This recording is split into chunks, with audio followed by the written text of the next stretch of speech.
Good afternoon and welcome to the Pikes Peak Workforce Center. I am Tracy Marquardt, Executive Director here at the Workforce Center, and we are honored to have Governor Hickenlooper here for the signing of House Bill 1343, Veteran Service to Career Pilot Program. Our Pikes Peak region has over 90,000 veterans. We celebrate our veterans, spouses, and their families, and we value the role that they play in our community and the positive impact that they have on our economic development. We also realize the unemployment rate among veterans is higher than those in the local area. Turning this tide will take more than one agency, more than one transitioning office or nonprofit or for-profit organization. No one can do it alone. Relationships are the secret to our community's strength. Public-private partnerships delivering wraparound services to veteran spouses and their families are the reason for our successes in supporting our veteran community. In partnership with Mount Carmel Veteran Service Center, our region successfully implemented the Veteran Service to Career Pilot Program. We changed the lives of 386 veterans, spouses, and military families.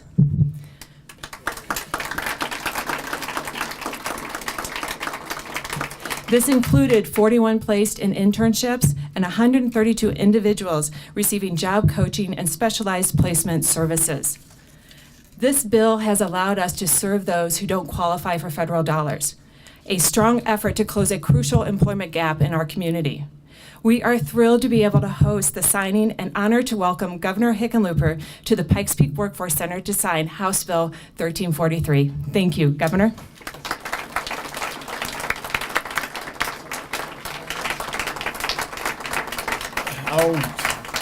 Thank you so much. It's the first time, I think, at a bill signing, people have all stood up. It must be El Paso County, and a level of respect here. Certainly, Tracy, thanks for the introduction, but also I'm so impressed. This is not just a workforce center or a training center, but really a one-stop shop for so much of what the county's up to. And it was amazing just to get the tour, and I appreciate that.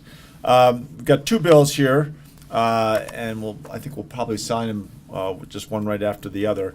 But El Paso County in Colorado Springs has for a long time been the core and the heart of this state's dedication to the military. And that's both active as well as our veterans programs. I think you could not find in any state a more dedicated group of civic leaders who really value and appreciate what the military stands for, what they do, and how difficult their job is, not just for military personnel themselves, but for their family. And when we look at the challenges and the risks that our military, both men and women, that they accept, we recognize that it just heightens the obligation that when they are finished their service, they need to have a job, and they deserve to be get a priority in their training, and they deserve to get a priority in their hiring. And I'm very proud that this state, over the last 5 or 6 years, has gradually ramped up and become one of the real leaders in how we make sure that we have the appropriate training for our veterans. So these two bills, first, House Bill 1343, and I want to recognize the prime sponsors. I think they're all here. Senator Kent Lambert and Senator Nancy Todd. You can wave your hands. And Representatives Pete Lee and Terry Carver. And this really is continuing the Veteran Service to Career Grant program. And so much of what we're trying to work on now is getting to skills training, right? Not worrying so much about the degrees, but making sure people have the skills to have job opportunities that they want. And by a job opportunity, I don't mean just a job that they're going to stay in for the rest of their lives. It's a job that will lead to a better job, that leads to a better job. That's what we call a career. And I think once you get that skills training, other workforce-related opportunities come along. Here it's skills training, it's apprenticeships, which again Colorado is really pushing, becoming one of the nation's leader on internships and apprenticeships, and all those other workforce development opportunities. I do want to give special mention to Mount Carmel Veteran Center for Excellence served as a foundation for the bill, and Chuck Murphy's here somewhere, but there he is.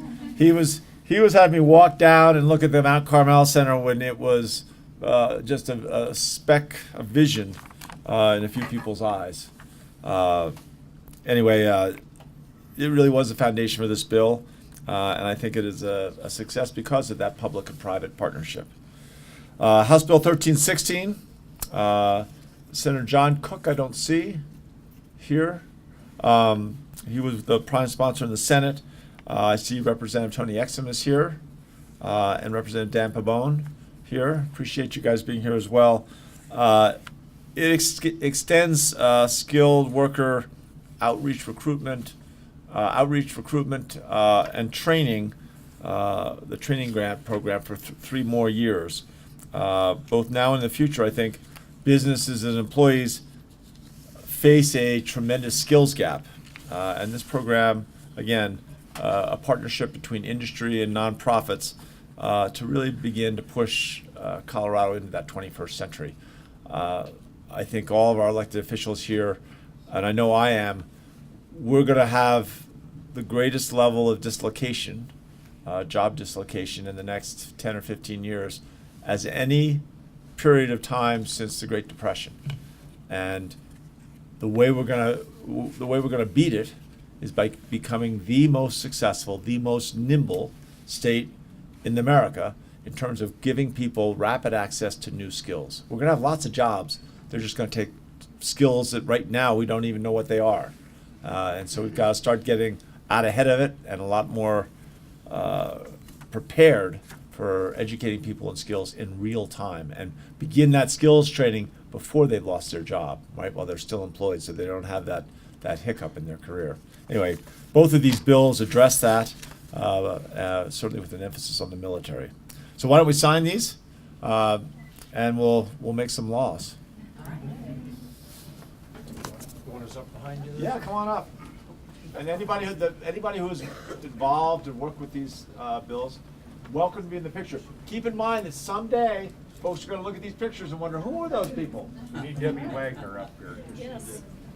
Jones work. No, wait, we're not doing guys and girls. Come on. Okay, Trade we're mixing it up. me a girl for House over there. Because Terry and I can't stand next to each other because we're colors. All right. Have balance. Peggy, get in here. All right. All right.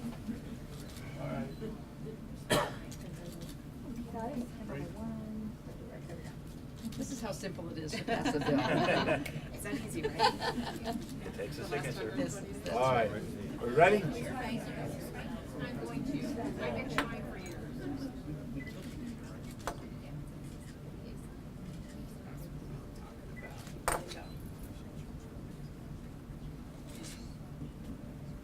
What time is it?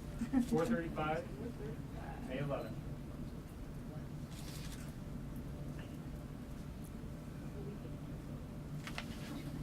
Almost 4:17. All right, that one is a law.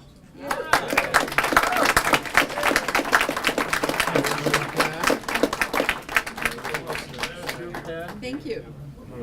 Legislators back here. There we are. Thanks, sir. Representative. Thank you. Thank you for your hard work. We appreciate it. Well And done. this is Kent Lambert's finale. John, sir? We are sorry that he's been. Well, there you go.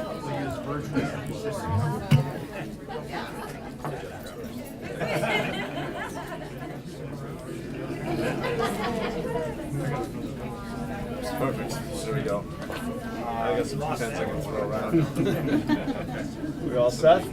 Yes, sir. All right.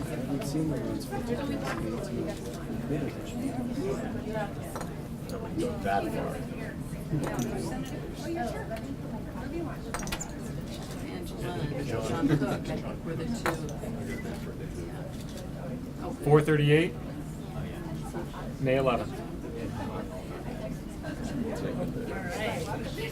There she is. It's a law.